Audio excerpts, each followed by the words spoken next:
Arratsalde on dizuela eta ongi etorri Eusko Ikaskuntzaren tartera, hemen Onda Baskaren sintonian, maiatzaren 8 da eta igandero bezala hementxe gaude.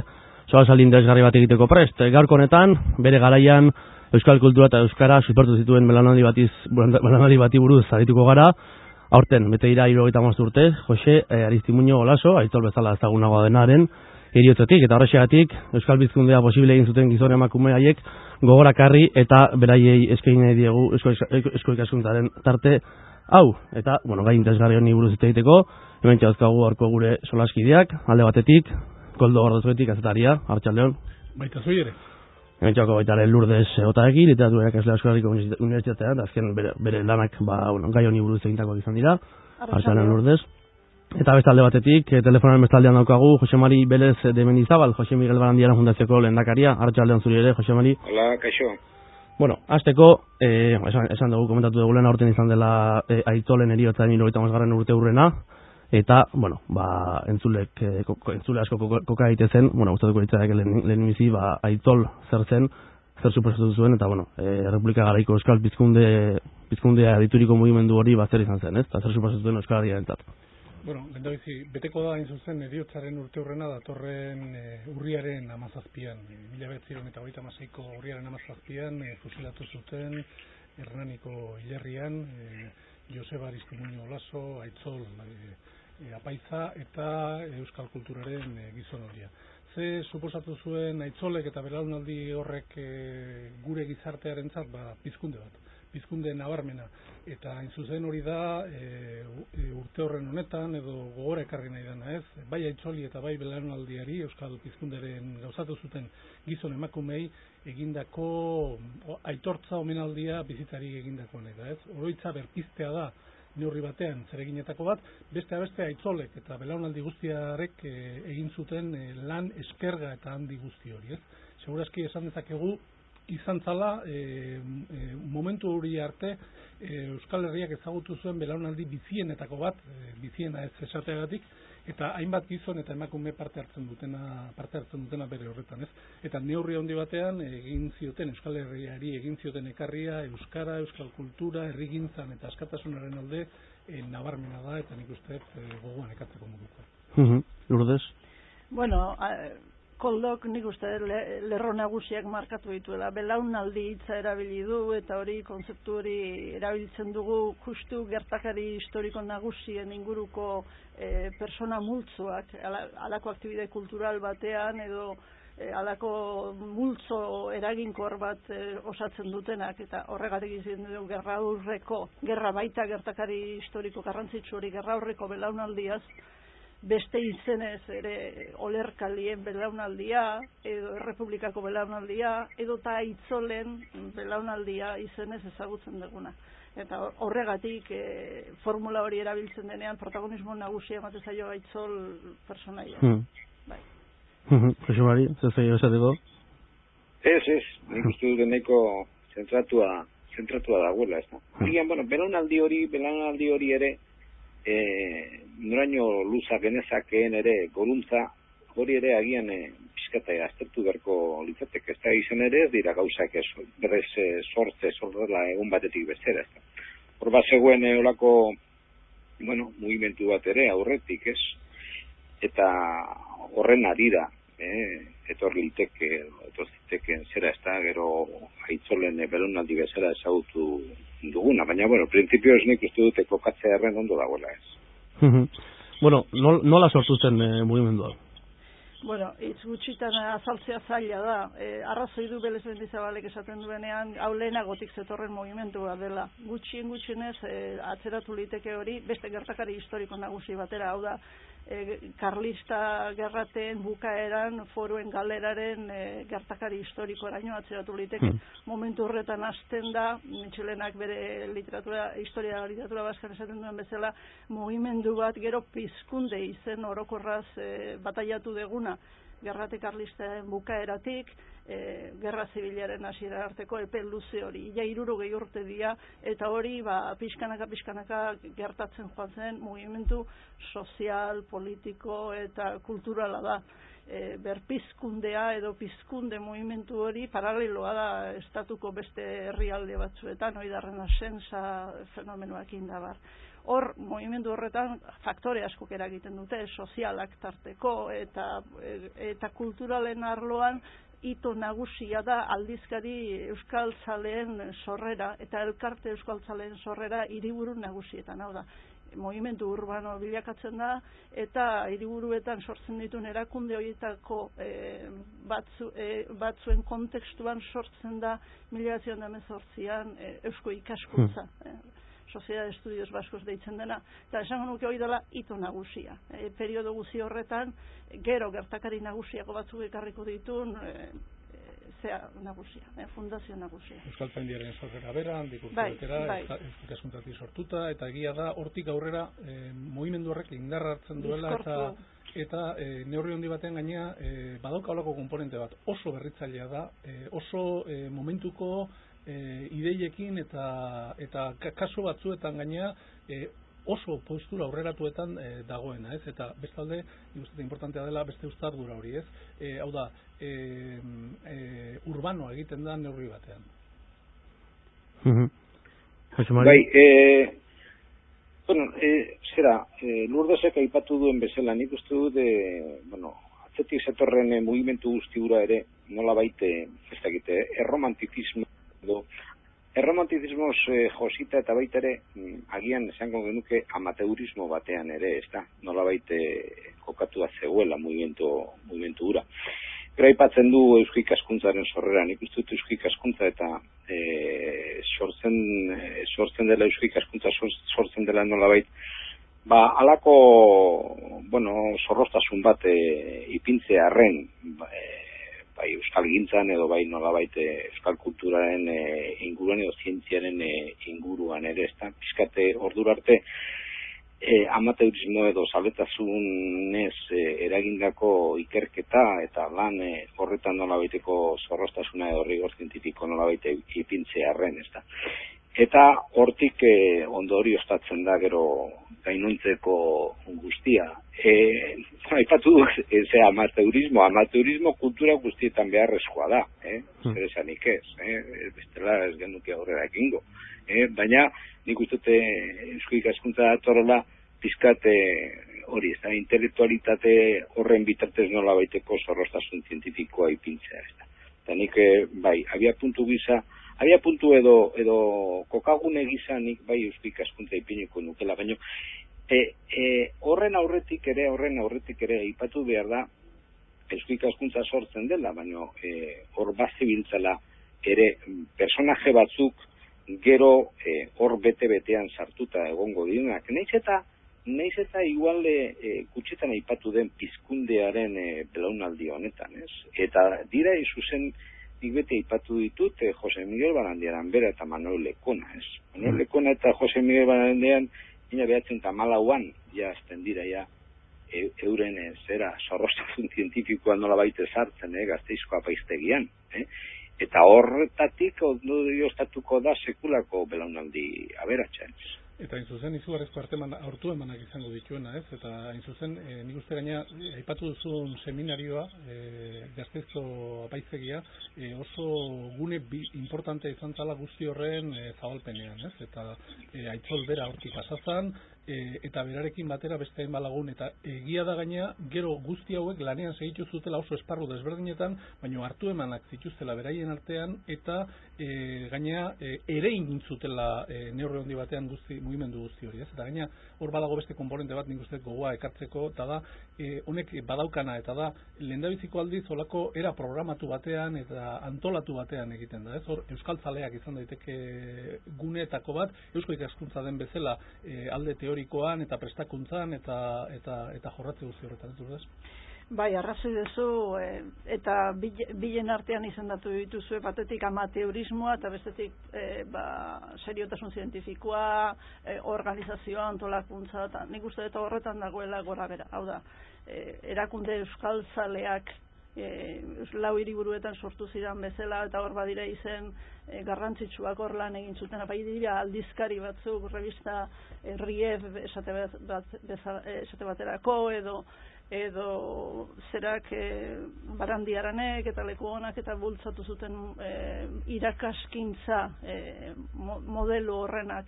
Baina esango genuke erakunde kulturalen beharra beti azpimarratzen dela sistema bat eratzerakoan, sistema kultural bat eratzerakoan beharrezkoak dira erakundeak eta erakunde horien irizpide garbiak egotea. Horregatik da Eusko Ikaskuntza horren seinalagarria. 1918 Eusko Ikaskuntza sortzen danean jarraian datoz urratsak oso azkar da oso sendo. Batetik 1919an Euskaltzaindia bera akademiaren sorkuntza, ondotik etorriko da 1926an edo 27an Euskaltzaleak. Asociación de Acción Vasca deitzen duten hori. Eta hori promozio lanerako erakunde guztiz garrantzitsua izan zen. Hoiek gabe, 3 urrats hoiek gabe, ez zuten lortuko eraginkortasun sozial handi hori. Bai, Jose Mari, zer bat gehiago horren inguruan? Era bat ados, no, bai. Bai, aipatzen genuen, bai, komponente bat eta Lurdesek aipatu duena, eta adibide bezala jartzeko, ez? Euskaltzaleak momentu batetik aurrera hasten da planifikatzen, ekintza planifikatzen eta programak egiten, ez? Momentu bate 30ean gutxi gora beratzen du Aitzolek presidentzia, lehenagoko presidentzia Lizardik du. Aipatzekoa dira baita ere izen hauek, ez? Behira zazue ze izenetaz ari garan, Barenderen aipatu dugu, Lekuona aipatu dugu, Aitzola aipatu dugu, Lizardi aipatu dugu, beste hainbat gizon emakume daude hor, gero hitz egingo dugu emakumea, zeren ikusten importantea dela mugimendu guztionetan hori, eta hor, aipatzekoa da, esate baterako, Lizardik nola planteatzen duen, olako programazio handi bat garatzeko, era programatuan euskararen eta euskal kulturaren zabalpenerako, ez? Bai, hori egia da Euskaltzaleak sortu zenean Arrasaten, eta izena aipatzea garrantzitsua da, hor izan zelako Primo de Riveraren diktaduraren gune bigun bat aprobetxatu zuten, Errepublika iritsi bitarteko 3-4 urte horietan, kultura aktibidadeen bizkortze hori eratzeko Euskaltzaleak erakundearen bitartez. Lizardiren plangintzak baditu dagoeneko gero Aitzolenak izango dituen ezaugarriak, hau da, planteamendu modernuak dituzte hizkuntz plangintza eta kultur sustapenaren arloan gure garaian ere baliagarri diran irizpideak erabiltzen dituzte. Eta badakite prentsa guztiz beharrezkoa dutela, badakite euskal eskolak deitzen dituztenak, gaur egun ikastolak deitzen ditugunak beharrezkoak direla, beharrezkoa dela irratigintzan eragitea, eta dagoeneko oso ondo ezagutzen dute egoera diglosikoan dagoen hizkuntza batek egoera normalizatu batera, estandar batera iristeko egin behar dituen urratsak. Eta planteamendu horietatik eratzen dituzte beren jarduerak. Beraz, alde horretatik azpimarragarria da. Eta adibide bezala igual esan daiteke, ez? 1931-arako Euskaltzaleak barruan eta Aitzolek programa bezala jarrita zaukana zen, euskara eskoletan ezan bakarrik ikastolak sorrera, baizik eta eskola sistema guztian sartzea, ez? Ari gara, oendik, diktablandako garaia, oendik republika ez da iritsi, ez dago situazioa da diktadura gogor batetik Euskal Herriarekiko eta kulturarekiko irtetzen ari diren momentuan, eta planifikatzen eta pensatzen ari dira hortik aurrera hor jarri behar dela indarra, ez? Handik gutxira iristen da republika, eta hor beste ate bat azabaltzen da, ez? Baina planteamentua bera, izugarria da sentido horretan, ez? Edo eta inguru horretan euskarazko prentsaren inguruko beharra eta aldarrikatzea, ez? Eta esate baterako Aitzolen lehendabiziko lanetako bat importantetako bada egunkari bat sortzea, eldia sortzea. Pio Montoiaren diruarekin Donostian sortutakoa, Euskadiren tankerako egunkaria izan behar duena, eta bere tresna oso importantea dena mugimendu eta denbora guzti horretan bere ideiak zabaltzeko eta bere politika zentzu guztietan, kultura alorrean, hizkuntza alorrean, baina baita ere ikuspegi politikotik zabaltzeko. Beraz, zaten genuen, horretik zetorren mugimendua dela, ez? Belaunaldi lehenagotik zetorrena, baina Aitzola aipatzen da mugimenduaren buru bezala, ez? Aitzolen belaunaldia esaten da, ez hizkundiaren buru bezala Aitzol ikusten da. Zergatik? Bueno, badago hemen beste komponente bat ere, eta da, hain zuzen, aurten ospatzen dana, gogoratzen dana, zeren heriotza ez da inoiz ospatzen sentido horretan da, Aitzolen heriotzarena. Eta badauka, gogoratze horrek badauka olako beste puntu bat, ez? Eta da, horren bidetik eta aitzolen puntu horretatik zabaltzea guzti hau aitzolen alde batetik, baina baita ere bere belaunaldiko gizon emakume guzti horien gana.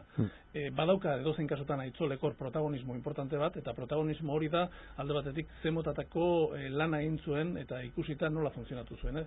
Aitzol ez dut uste teoriko handi bat izenik, ez da ere idazle hola jori edo literatura lorrean esan daitekena behira jo, hemen Lizardi bat bezala edo Lagoxeta bat bezala edo beste hainbat lagune bezala ez. Baina bestalde zan ekintzako eta ekintzako gizon bat, eta ekintza ulertuta planifikatutako lana bezala, segurazki lantaldeak egiten zekiena, ikusita ze jendez inguratzen zen, naiz eta ezagutu zutenak esan, eta orain dela gutxi gogoan ditut, oraindik Ramon Labaienen hitzak, naiz eta Ramon garai hartan ume txiki bat zen, eta umeen begietatik ikusita oso gidon gogorra zala, sentido batzuetan ere, baina bueno, edozein kasutan lantaldeak egiten zekiena eta ere egiten zekiena. Orduan, jorratu zituen hainbat esparru, eta esparru guzti horietan gainea berak martxan jarri zituen eta lortuzun beste batzuk horietan sartzea.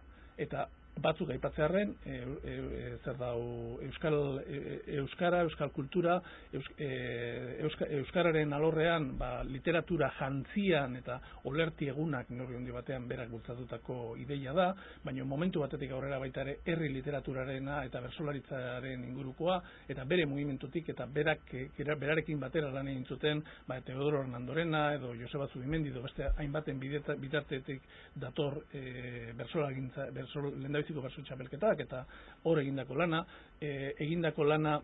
irakaskuntza alorrean gauzak garatzeko, egindako lana edabidetan hori bultzatzeko, emakumezkoen politikan eta kulturan parte hartzeko egindako lana, politikan ere oso jarduera importantea du Aitzolek, sindikalismoan neurri handi batean teorizatzailea da eta neurri handi batean LSTV-ren ordurako sortuta dago, baina horren inguruko garapenean zer esan handia dauka, hainbat esparru ditu hor daudenak eta agian horrek egiten du baita ere izen horrek hor presentzia jartzea. Badago Teodoro Hernandorenari, uste hil baino urte batzuk lehenago egindako elkarrizketa bat argi aldizkarian, eta bertan Teodoro Hernandorena reflexionatzen du, ordurako ja oso gizon zaharra da, adinekoa da, eta hainbat historietaz hitz egiten du, eta momentu batean esaten du. Bazekiten ze kalte egin zuten Aitzol hil zutenean. Beste Aitzol bizi izan balitz, gauzak igual beste bide batetik joango litzateke, eta edozein kasutan ze importantzia zuen Aitzolek. Hori esaten du Teodoro Hernandorenak elkarrizketa horretan, ez? Agian igual puntu horrek ematen du zergatik ari garen Aitzolez, baina Aitzolez ari garen horretan ari gea gizon emakume askori buruz, eta berriro aipatzen dut emakumezkoena, zeren orain arte gizenak aipatu ditugu, baina emakumezkoak hor daude eta daukagu problema bat hemen ere, eta da batzuetan ahaztu egiten zaigula eta galdu egiten ditugula bidean, ez? Eta gero nik uste momentu batean horretaz hitz egiteko. Aipatuko du gero emakumezkoen kontua, zuk esan bezala, Koldo beraz mugimendu hori jende askoren meritua da, baina akaso Aitzolek bazeukan hori, ez lider izateko zer hori, jendea bultzatzeko, jendea konbentzitzeko kapazitatea hori, ez? Bai. Eta akaso horregatik galitua gehiago bere izena. Gerra horreko testu inguruan, belaunaldi edo persona multzo honi olerkarien izenez aipatzen ziren. Bai, batez ere literaturan aritzen zirenak olerkarien garaia edo eusko pizkundea deitzen zuten mugimenduaren deiturak erabiltzen zituzten. Etzen horren beste zentratzen Aitzolen personarengan. Hori gerra ondoren etorri zen. Eta behar bada horretan badago omenaldi zentzu bat hartzea. Hau da, 1950ean argitaratu zuen Jokin Zaitegik Eusko Gogoa deitzen zen aldizkarian lehenengo alea publikatu zuenean editorial bat, nun Aitzolen gizaldia izenez deitzen duen artikulu bat, eta gerra horreko mugimendu horri buruzko analisi bat egiten duen. Eta honela dio, orain arte euskarak izan ditun olerkari garaienak eta bikainenak Aitzolen baranoan loratu ziren, nonbait.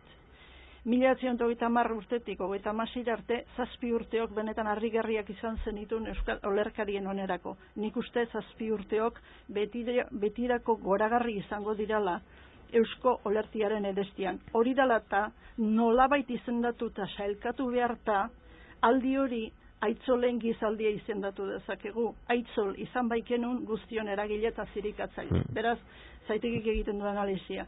Eta beraren zainetako odolez edertu baitzigun guzion euskaltzaletasuna. Hemen antzematen da sakonean zor moral bat sentitzen duela persona horrekiko. Bai, denok izan genuen eragile eta zirikatzailea Aitzol, baino haren izenez bataiatuko dugu, ez dugu esango olerkarik, ez dugu esango Eusko Pizkunde, esango dugu Aitzolen gizaldia.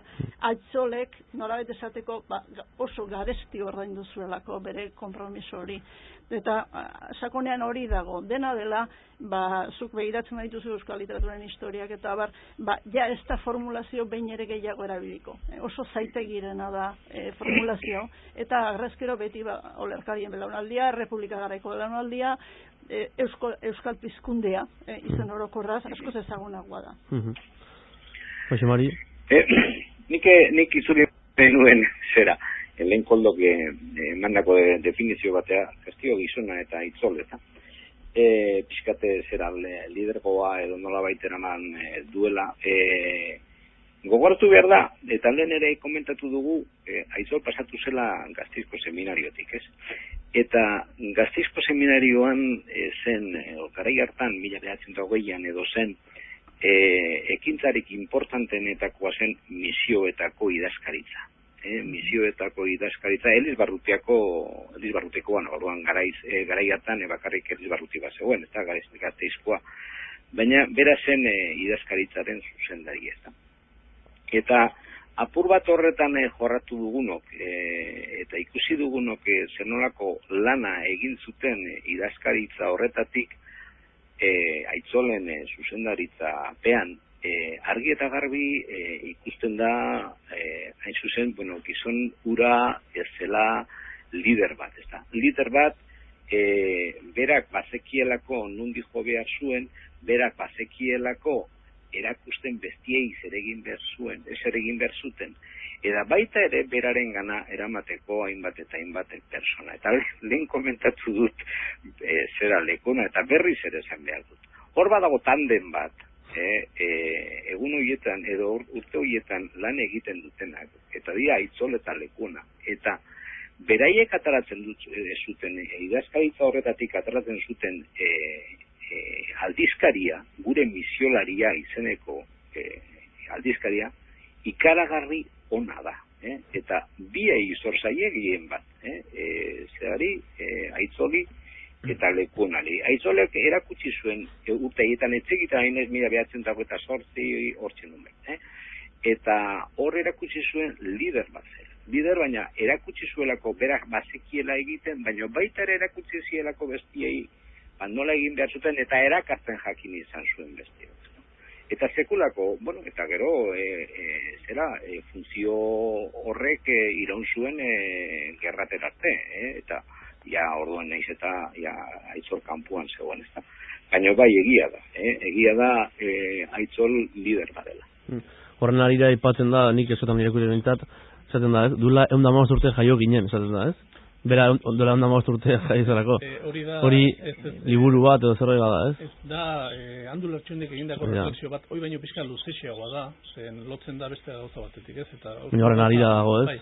Horren arira, baino ez egun da 15 urte baizik, eta reflexioa ondo planteatuta da gisa honetakoa, eta idatzi zuen Andu Lertxundik, Angel Lertxundik zer dago berriako egiten duen zutabe oso horretan, eta bertan esaten zuen, neurrendi batean aipatzen zuen nola baten batzuk erabiltzen duten esaldi bezala jaio gintuzten, ez jaio naiz baizik eta jaio gintuzten, eta sentido horretan eta egia dela, eta badaukala olako egi bat esaten bada, belaunaldi horrek eta egindako lan horretatik jaio eta ondorengo tuneletatik jaio gintuzten.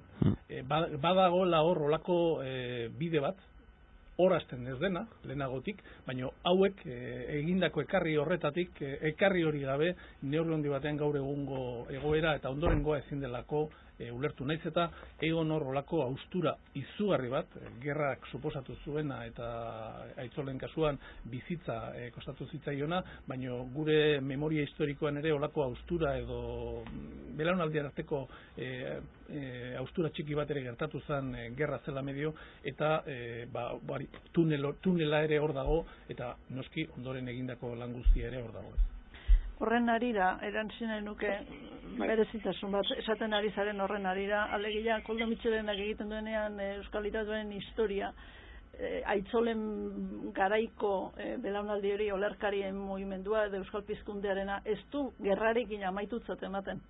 Berak 1960an idatzi zuen, berak esaten du, illa bere garaira arte irauten duela Euskal kulturaren ezaugarrien aldetik alako batasun bat, Euskal Pizkundearen planteamentuen jarraipen bat sumatzen dela gerra ondoren ere, eta hori hausten dan unea, hain justu ere kokatzen du Txillardiren Leturia, novela gertzearekin, eta planteamentu berritzaileak suertatzen direla 1957 ezkeroztik. Hau da, Aresti, Txillardegi eta idazle hauek ja planteamentu aldaketa bat da kartela, ja hor sumatzen du krisi bat, eta hor amaitzen dela Euskal Pizkundearen planteamentuen iraunkortasun hori. Beste lehena aipatu duzu, Zaitiegien, Ibinabeitia, guzti hauek egindako lana exiliora joan behar dute eta kanpotik segitzen dute Eusko Gogoa, beste hainbat mugimenduekin, eta egia da bat dagoela hor zubi bat. Bai, horixe dela bitarteko gainera.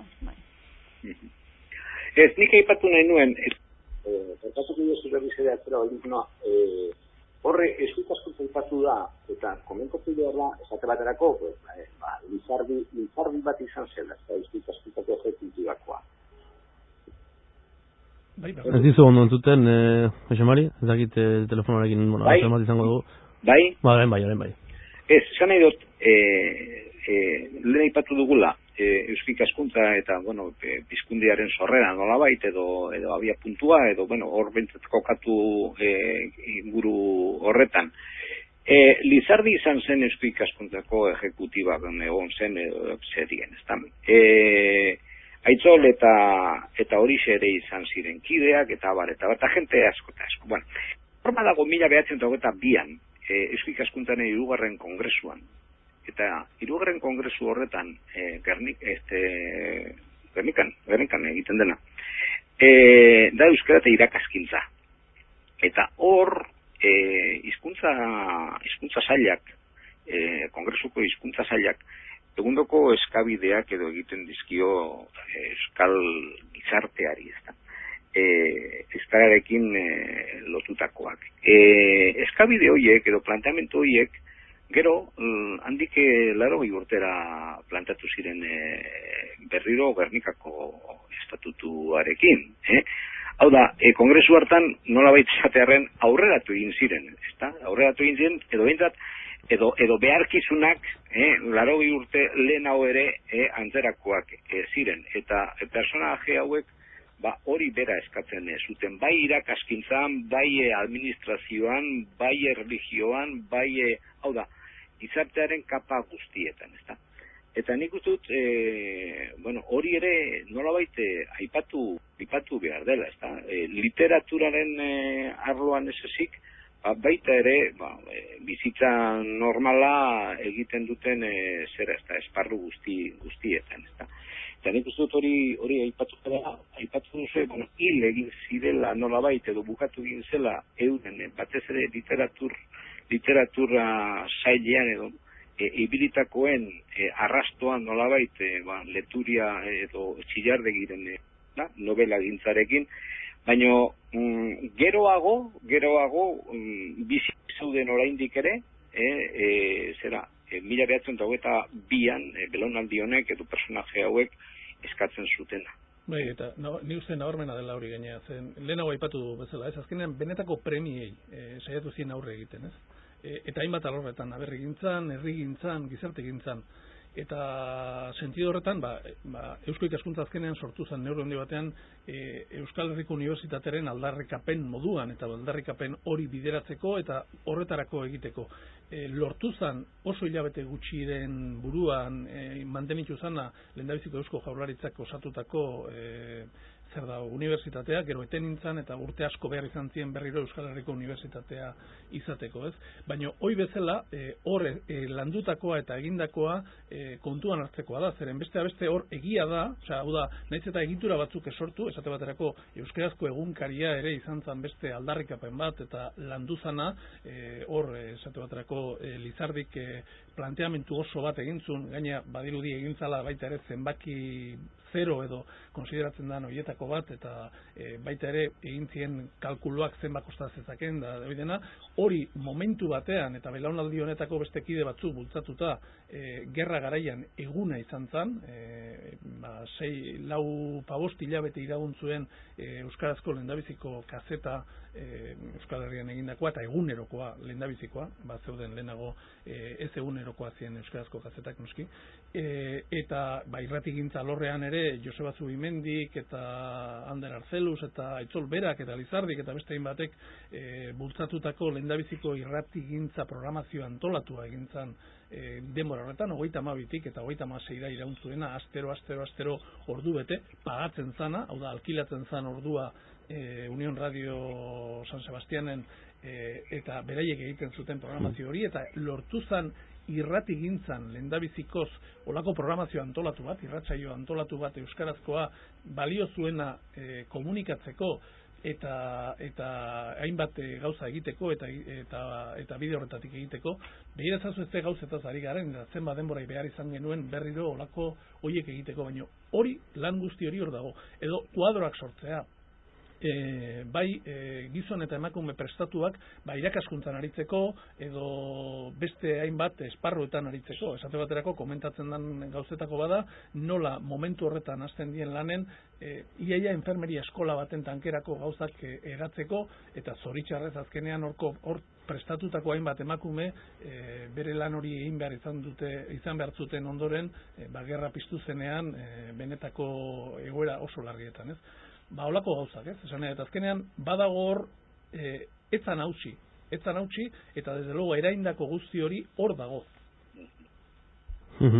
Epatu zuen politikan ere izan zutela eragina, ez? Nabarmena. Aitzol edozein kasutan eukizun, belaunaldi guzti honek ezaugarri nabarmena ditu, eta esate baterako belaunaldiko hainbat lagun partaide dira Eusko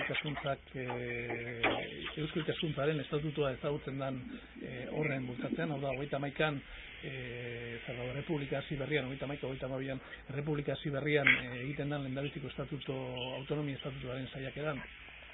Hor badago olako aldarrikapen bat, bai Aitzol eta belaunaldi honetako gehienak, asko gutxienez eta eragile nagusienetako asko, Eusko Alderdi Jeltzalearen kide ziren, gaina esan behar da, momentu horretan, 30ean elkartu zala Eusko Alderdi Jeltzalea, eskizio bi alderditan banatuta egon ondoren Primo de Rivera diktadura garaian eta lehenagokoetan, eta egia da, bai Aitzolek eta bai belaunaldiko beste lagun asko oso eraginkorrak izan ziela estatutuaren aldeko errebindikazio politiko guzti horretan, eta baita ere beste esparru batzuetako Euskadiren antolakuntzaren eta autogobernuaren aldeko lan guzti horietan.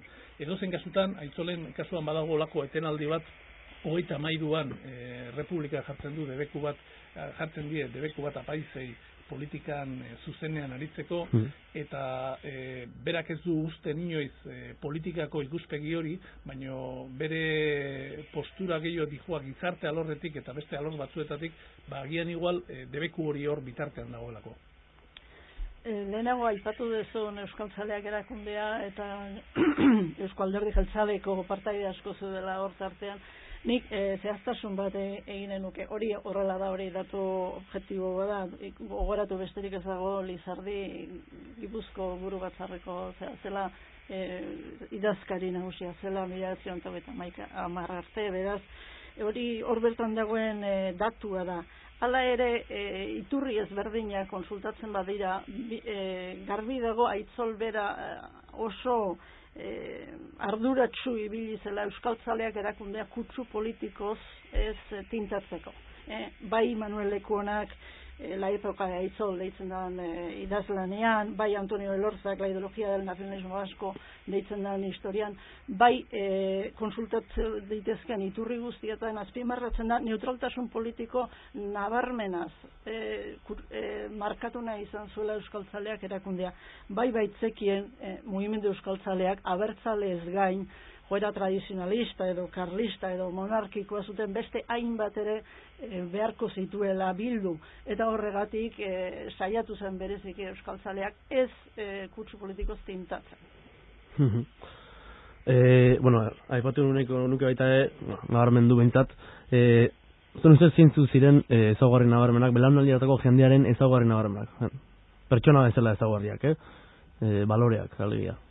Hombre, badago komponente bat, denborak eta gizarteren aldaketak pixkat estali diguna, baina momentu hartan, eta behiratzen baditugu horietako hainbaten, eta Aitzol beraren kasuan nabarmena da, badago komponente bat momentu hartan oso importantea zen, eta zen kristaltasuna Aitzola apaiza zen, eta gaina apaiz hainbat alorretan badauka bide horretatik jorratutakoa, eta Aitzol bezala Barandiaran bat, Lekuona, bi anaiak, Martin eta Manuel Lekuona, eta beste Jautarkol, Jaka Kortajarena, Pio Montoya, Lauaxeta bera jesuita izan dakoa, baina ondoren uzten duena, eta horietako asko gainea ezagutzen direnak edo seminarioan edo orden desberdinetako mugimenduetan, eta komponente hori kontuan izatekoa da.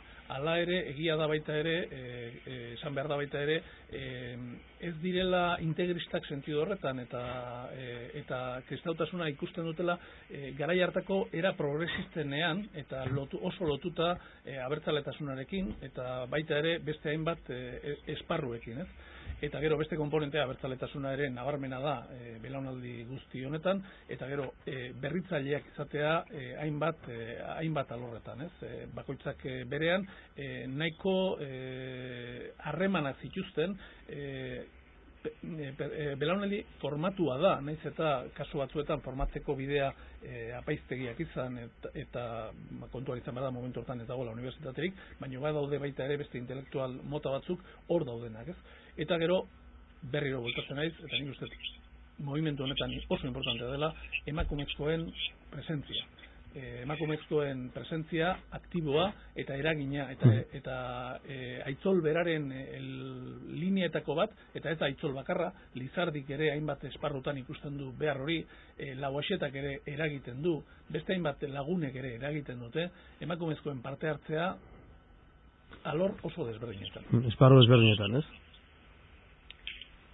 Bueno, alde horretatik heldu nahi nioke lehenago kristautasunaren ikuspegi horri, hain justu ere nik hori aipatu nahi nuen lehenago, Euskal Pizkundearen mundu ikuskera horrek, Txillardegi eta Aresti eta Mirande bezalako idazleak heldu ziren arte iraun zuela esatearekin. Alegia Euskaldun eta Fededun eta Kristau ikuspegi horrek sendotasun osoarekin, bere balore moral guzti horiekin irauten duela oso behandu arte. Eta hori dela gainera identitate seina nagusienetako bat belaunaldi honetan. Horretan nik uste dut denak bil genitzakela, bai formazioz eta bai mundu ikuskeraz. Nik uste denak konpartitzen zuten zerbait dela hori. Badaukarro gainera beste puntu bat, ez? Eta gerrak eragiten duena momentu batetik aurrera, eta Europan ere bere puntua daukana, ez?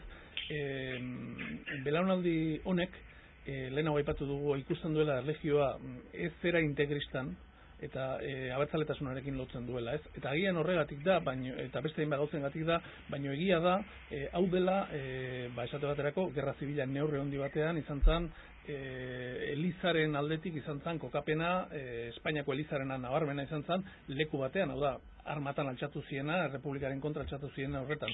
Eta beraz, fascismo edo totalitarismorekin lotura horretan, ez?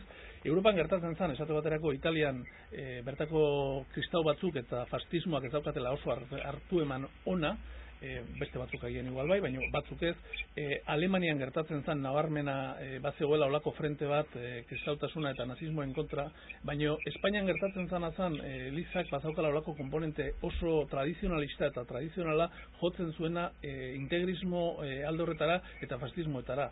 Eta badago belaunaldi honetan eta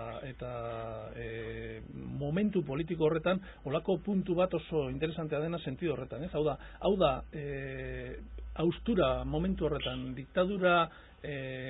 diktadura fascista, nazi, totalitario alde horretan lerrokatzen ez dan mugimendu kristau bat, eta hori berria da eta oso ondo lotzen da gerra ondoren Europan sortzen dien mugimendu kristau demokratekin eta olako gauzekin, ez? Gero gertatzen da. Ni komentatu nahi nuke oso bat. Normalean esaten dugu Euskal Herrian ez dela unibertsitaterik izan deustukoa gertu arte ez dago. Baina hori ez da horrela. Izan ere, berrioz itzultzen nahi Gasteizko apaiztegira. Gasteizko apaiztegia izan da urtetan, dekadatan, izan da, Euskal Herrian izan den intelektualismoaren zentrorik nagusiena. Eta hori izan da, bertan eman delako karrera bakarra, edo, teologia. Orduan, hortik urten diran belaunaldi asko eta asko urten bai dira. Hoiek denak noski kristutasun baten barruan atera dira.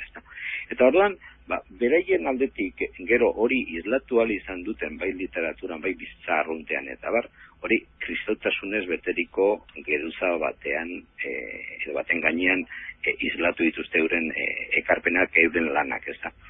Eta hor bakarrik ikusi behar da, Lizardik kenduta eta okerrez banago, Lizardik buruzari naiz, Lizardik kenduta nik uste dut, Aitzolen olerti egunean, irabazle guztiak, Lizardik kenduta denak apaisak edo erlijiosoak dira, ez da? Tapia Perurena igual jarri berko izateke, horrez? Tapia Perurena pasautakoa ere bai. Eta bukatzen da, hain zuzen, azkenengoan 1930 begira zeinekin bukatzen den, Iñaki Otamendi eta Angel Zukiarekin bukatzen da. Horiek dira, zera ez da, danak pasatu dira Gasteiztik. Orduan, hor badago, komponente ikaragarria, eta kristaua. Eta hori, zerrigorrez islatu behar da. Gero esan da integrismoa. Integrismoa normala zen. Gero hartan normal xamarra zen. Bakarri ikusi behar zenolako arauak zituzten zerien seminarioan eta bar, ez da. Jose Miguel Barandiaran integrista zen. Integrismoaren militantea. Berak idazten zuen la konstantzia eta zerien egunkarietan. Usten dio integrista izateari edo kolaboratzaileari hain zuzen apaizten den egunean. Lourdes iteteko gakin ikusten duen. Besteari ikusten dut denbora aurrera duala eta emakumearen gaia atera dezu lehenago zera plazara. Hortaz dien nuen. Alde horri heldu behargo niokela. Aipatzen genuen emakumezkoen parte hartzea handia izan zela, gainera esparru ezberdinetan. Garai hartan hori gai nobeda izango zen, ez da nola ikusi izan hori, zer eragin izan zuen horrek? Jarrera aldaketa nagusi bat antzeman deiteke, Lizardiren artikuluetan bertan antzematen da 1928an da hasten dela hitz egiten euskararen berreskuraketan da emakumeek edukiko duten funtzioaz. Alegia, berak ikusten du hizkuntzarekiko jarreretan eta emakumeen iritzian eragin beharra.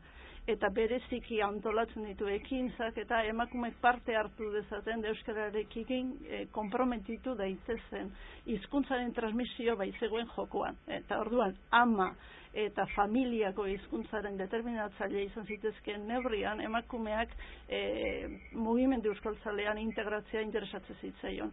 Hori alde batetik ikusi daiteke euskaltzaleak antolaturiko erakundeetan da, antolaturiko jardueratan da emakumei leku ematen hasi zirela funtzio horri begira. Hori garrantzitsua iruditzen zitzaielako. Eta bestetik dator republika eta republikarekin emakumeen botoa.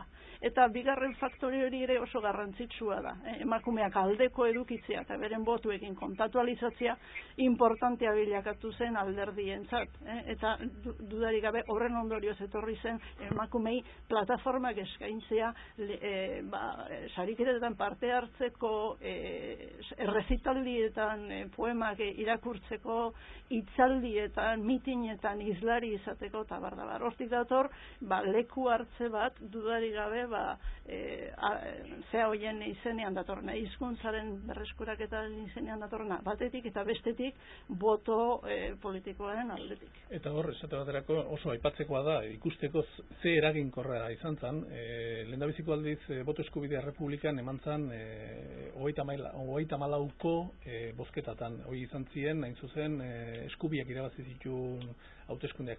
Hilabete lehentxeago, 1933an eman zen lehendabiziko aldiz estatuan emakumezkoen botoa. Eta izan zen Euskal Estatutuaren aldeko erreferendum, aldeko edo kontrako, estatutuaren erreferendumean. Eta erreferendum horretako parte hartzea da alde batetik izugarri handia, eta bestalde baiezkoak dira ia 100%. Eta hori bakarrik esplikatu daiteke hor egindako, hau da, gizarte osoan emakumezkoen artean ere, lehendabiziko aldiz boto eskubidea daukaten emakumezkoen artean ere, egindako lanagatik. Eta beraiek egindako lanagatik. Badago hor komponente bat, eta hor Eusko Abertzale batza, emakume abertzale batza barkatu, aipatu beharko litzateke, baina badago hor komponente bat landutakoa. Eta adibide bezala, eta nik uste eta adibideak olakotan oso interesanteak izaten diela, eta igual ondo irudikatzen dutela, Lupe Urkiola aipatu nahi nuke, ez? Lupe Urkiola da emakume tolosar bat, mugimendu guzti honetan oso sartua dagona, behiratzen badugu, ez dugu gehiegi ezagutzen bere historiari buruz, baina behiratzen baditugu argazkiak, garaikoak ikusiko dugu antzerki lanetan parte hartzen, hainbat alorretan parte hartzen, eta Lupe Urkiolaren bitartez gertatzen da gauza bat, eta da, Lizardi hiltzen denean, handik hilabete batzuetara Tolosan egiten zaio olako omenaldi bat, ez? Eta omenaldi horren, baino pixka lehentxeagoa, Aitzolek bultzatuta biltzen ditu publikatu gabe dauden Lizardiren lanak. Eta horrela gertatzen da, ateatzen da umezortze olerkiak, beste hainbat lan publikatzen ditu Aitzolek, eta horrela gertatzen da. 1980an, Antonio Maria Labayenek bultzatuta, itxaropen argitaletxeak publikatzen du Lizardiren lana publikatzen ditu. Eta publikazio horretan badago berezitasun bat, eta da Antonio Maria Labayenek beak kontatuta azaltzen da, poema berri bat azaldu da, Euskal Pizkundea poema. Oso esanguratsua dana, eta Aitzolen poema ez postumoa guztiz azken momentukoa da, eta momentu hori arte inoiz publikatu gabea, galduta zegoena. Eta nola publikatzen da momentu horretan? Publikatzen da Lupe Urkiolak, bere momentuan Aitzolek eta Euskaltzaleak antolatutako omenaldiak, Lizardi antolatutako omenaldian, beak irakurri zuelako eta memorian gorde zuelako. Hori ateatzen du. Lupe Urkiola, hau, 1937an Gernikako bombardeak eta gertatzen danean, dago momentu horretan Gernikako ospitalean lanean han zaintzan. Eta Jose Mari Kosondo ezagutzen dituen Barandiaranen eskuiskuribuetan eta diarioetan azaltzen da Gernikako bombardeaketaren kontakizuna Lupe Urkiola kontatu da.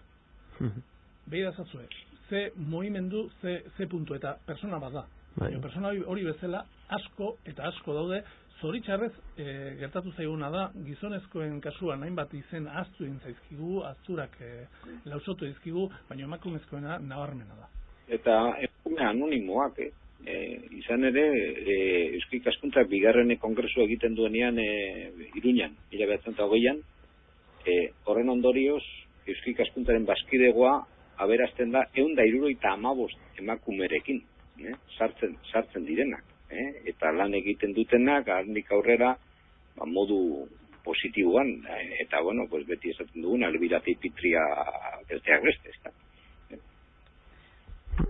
Bai, beste askoren izenak eman litezke dudarik gabe, mitinetan izlari ibili zirenak edota kultura aktibidadeuetan poema irakurle edo izlari edo askoren izenak aipatu litezke. Maria Etxabez Arauzarra aipatuko nukenik, gerraurrean hitzaldi filosofiko bat garatu zuena eta dagoeneko sortua zen existenzialismoaren kutsua nabari zaiona, edo Pilartxo Sanzinanea, errezitalaria, Lizardiren poemak irratiz edota zuzeneko saioetan trebezia nabaria erakutsi zuena, beste hainbaten izenak. Poeta bezala, Utarzuz, Erroxe Bustintza, horien izenak esan gabe ezkenduke ondo egingo gaurko saio hau. Pilar Sanzinenea, Juana Mendizabal, Elisabete Maiztegi, Maria Dolores Goya, Iñasi Muñita, Maria Dolores Arbilla, Juanita Goikoetxea, Juanita Zia, izen asko eta asko hor daudenak eta zoritxarrez lausotuta ditugunak herri honen memoria. Eta horiek gabe mugimendu horren eragina, txikiago izango zen, egitea ezinezkoa izango zela, segurenik. Bai, nabarmen. Bitxia da, esate baterako, badago Bittori Etxeberria ekarri nahi nuke gogora, ez? Bittori Etxeberria da, baztandar emakume bazan, baztanen aitzolekin eta mugimendu guzti honekin, gogoratu behar dugu baztanen momentu hartan Lekarozeko fraidetxea zegoela, eta fraidetxe hori ere oso puntu garrantzitsua izan zala euskal zaletasun hori eta kultura zabaltzen, eta hori dena, Bittori Etxeberria zen baztanen euskara eta euskal kulturaren inguruan lanean zebilen eta ibili zen emakumea. Gerra ostean, eta hain zuzen bigarren mundu gerra garaian, Bittori Etxeberria izan zen informazio sareetako partaidea, Alaba sarean partaidea izan zana, saiatu zana informazioa pasatzen nazismoaren kontrako borrokan, frankismoaren kontrako borrokan, beraz, eta hor ibili zana, ez? Eta hori bezala beste egin. Bueno, denbora egiten egera, bukatzeko, galetu nahi zuek behintzat labur, dida batean erantzuteko, ez pentsatzen zuen, gaur egungo egora ikusita, belaunaldiarteko jendeak zer pentsatuko zuen, gaur egungo egora ikusita? Bueno, nik uste talde batetik, Lizardik eta Itzolek, harrituta ikusiko luketela gaur egun euskal kulturak lortu duen garapenaz. Nik uste hori nabarmena dela. Gu barruan sartuta gaude eta alde horretatik zaila zaigu perspektiba hartzia, baina garai hartako euskal kulturaren urratsak ikusi eta gaur egunguak alderak eta eginda garbi dago garapena handia izan dugula, bitarteko asko eskuritu ditula euskarak, eta bestetik neurri berean perspektibaren patxara ez, baino bai ez dakit templea eskuratu beharko genukela. Itzol karakterizatzen da bere garaian dena oso bizkor, turbo eran bultzatu nahi izan zuelako, eta bere promozio lanak ezaugarritzen du bere nortasuna, baina gaur egun ikusi degularik 30 urteetan euskal kulturak hainbat bitartekoz lortu duena, alde batetik handia dela, baina bestetik asko dagoela oraindik egiteko. Ezin gara konformatu, ez? Ezin gara konformatu, baina bai templea behar dugula. Hizkuntz berreskurak eta egoera diglosiko bat gainditzea eta belaunaldietako lana da. Eta horretan Lizarrik askoz ikuspegi neurtuagoa zuela aitortu beharra dago. Bai, nabarmena da, ez? Eta azkenean ze ikusiko zuten, alde batetik sua hor dagoela, eta beraiek eman zioten auspo horri esker, eta beste hainbat lagunek eman dioten auspoari esker sua hor segitzen duela. Jose Mari? Ez, ziurazki, azpimarratu egite ditut, bi lagunek esan dutena, eta nik uste dut, merezi izan zuela esango zutela ez.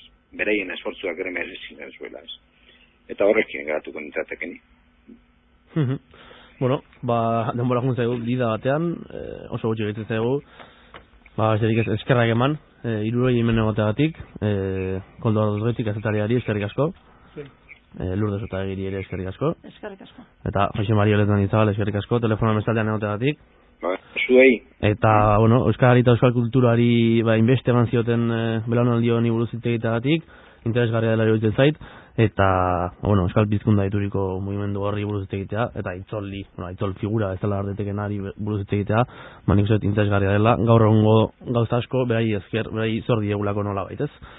Besterik ez, entzulei ere eskerrik asko, zuen arretagatik, eta gogoratu datorren astean ere hementxe izango dela, datorren igandean ere ordu berean, 5:00 6:00 Euskal Hezkuntzaren tarte honetan, Onda Baskaren sintonian. Izan ongi, aio!